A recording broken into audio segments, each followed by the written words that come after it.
Today, take a look at the TBTeek butane torch. So this comes with a purging rod and some extra adapters if you want to use this with off-brand fuel. So this is a surprisingly nice torch. Like this it's all metal and it feels pretty heavy duty. It actually comes with a trigger guard on here. So if you want to put this thing in storage, you won't have to worry about somebody starting it accidentally. You just clip that thing on and they won't be able to pull that trigger.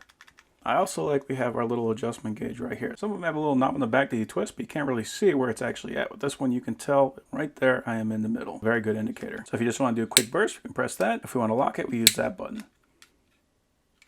And there's our filling point. One thing I like about this, it looks like the base is actually screwed on, so we don't have to worry about that thing falling off. And we actually have a level indicator on here, so we can tell how full this is. That's something you never see on a butane torch. And you want to do this with the torch and the fuel upside down.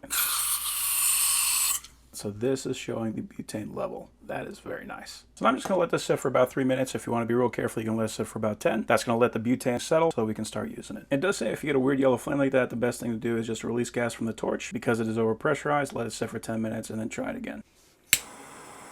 And there we go. So we can increase that flame and we can decrease that flame.